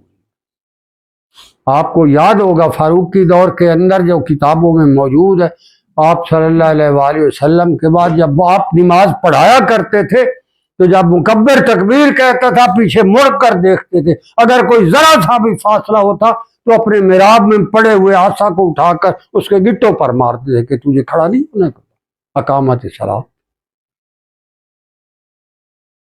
اس زمانے میں بھی تو یہ وبائیں آئی، طاؤس امواس کا جو ہے وہ طاعون امواس کتنا مشہور ہے، اکابر صحابی اس میں جو ہے اس وبا میں شہید ہو گئے، اٹھے تک کہیں 5 فٹ نماز نہیں پڑھی۔ یہ ہمارے انڈیا میں 1919 میں جب متحدہ پاکستان ہندوستان تھا، ہزاروں نہیں لاکھوں کی تعداد میں لوگ اس طاعون سے مر گئے۔ اس وقت کے علماء نے تو اس کو 5 فٹ نمازیں نہیں بتائیں۔ بڑا ظلم ہوا ہے میرے بھائی۔ اللہ کے نام پر اور اس کے اس نماز کی عبادت پر کبھی سمجھوتا نہ کرو۔ اللہ کے قرآن کے حکم جہاں آ جائے وہاں سر جھکا دو۔ اللہ کے پاک نام کے ذکر میں اگر تجھے بدعت اور شرک کی بدبو الیاذ باللہ نظر آتی ہے، وہ بدبو تیرے اندر ہے، وہ اروڑی ہے۔ اللہ کے نام کی خوشبو سے تو کائنات مہکتی۔ ملائکہ جم گھٹا کرتے ہیں، جہاں اللہ کے پاک نام کا ذکر ہو ملائکہ کی جماعت وہاں جم گھٹا کرتی ہے، انہیں روشنی اور خوشبو آتی ہے کہ یہاں کوئی اللہ کے نام کا ذکر ہو رہا ہے، وہاں جماعت در جماعت آتی ہے۔ تو دیکھنے اور سننے میں فرق ہے۔ اس لیے یہ باتیں جو میں نے عرض کی ہیں یہ اللہ کا قرآن ہے، آپ صلی اللہ علیہ وآلہ وسلم کے اوپر نازل ہونے والا فرمان ہے۔ آج کے دور میں مسلمان کی حالت زار کو دیکھ دیکھ کر دل روتا ہے۔ آپ یقین کریں جب لوگ مجھے کہتے ہیں میں ان کے حالات سنتا ہوں، ان کے دکھڑے سنتا ہوں، تو آپ یقین کریں آنکھوں میں آنسو آ جاتے ہیں کہ یار یہ بندہ بیچارہ کتنے ظلم کی انتہا ہے اس پر۔ اور بدقسمتی یہ ہے کہ جب اسے کہتا ہوں اللہ کے نام کا ذکر کیا کرو، وہ کہتے ہیں وہ کی ہوتا جی، وہ کی کرنا ہے، وہ نال کی ہو جانا ہے۔ یار اللہ کے نام کے ساتھ کچھ نہیں ہونا تو پھر کہاں ہونا ہے؟ میرے بھائی اللہ کے نام کے ذکر کی جو بات ہے اس کو زندگی کا اوڑھنا بچھونا بنا۔ اب میں عرض کرتا ہوں کہ یہ ہم تھوڑی دیر کے لیے کریں گے، اور کریں گے تو کیسے کریں گے؟ میں نے عرض کیا ہے یہ قلبی کیفیت ہے، صوفیاء کہتے، تو اس سلسلے کے ذکر کا نام ہی ذکر قلبی پاس انفاس ہے۔ قلبی کا مطلب یہ ہے کہ آپ دل کی گہرائیوں سے اللہ کے پاک نام کا ذکر کرتے ہیں۔ پاس اور انفاس کا مطلب یہ ہے کہ آپ اپنے سانس کی آمد اور رفت دونوں اس کو اللہ کے نام کے ساتھ منسوب کر دیتے ہیں۔ سانس تو آ جا رہا ہے، آپ کا خیال ہو یا نہ ہو، اب ہم نے کیا کرنا ہے کہ ہم نے اپنے سانس کی نگرانی شروع کر دینی۔ کیا؟ قبلہ رخ بیٹھ کر اپنے دل کو سب سینے کو سب چیز سے صاف کر کے کھرچ کر نکال کر دل دماغ کو بالکل اللہ کے نام کے لیے وقف کر کے یہ جو قدرتی اور طبعی طور پر آپ کا سانس چل رہا ہے اب اس کی ہم نے نگرانی کرنی ہے، ہم نے اپنی مرضی سے چلانا ہے، خود چلانا ہے، نیت سے چلانا ہے، اللہ کے نام پر چلانا ہے۔ کیسے؟ جب آپ یہ سانس کھینچیں تو خیال کریں کہ لفظ اللہ اس سانس کے ذریعے میرے دل تک چلا گیا۔ دل کا بھی آپ کو پتا ہے کہاں ہے، سانس کا بھی آپ کو پتا ہے، آپ نے کھینچا بھی ہے، اور اس میں یہ تصور کیا ہے کہ لفظ اللہ میرے سانس کے ساتھ میرے دل میں چلا گیا۔ یہی سانس جب آپ نے باہر پھینکا ہے، پہلے تو خود آ جا رہا ہے نا، اب آپ نے اللہ کے نام پر خود اپنی نیت سے کھینچا بھی ہے اور باہر پھینکا بھی ہے۔ جب آپ نے باہر پھینکا تو خیال کیا ہو کی ضرب پڑی ہے، اللہ ہو۔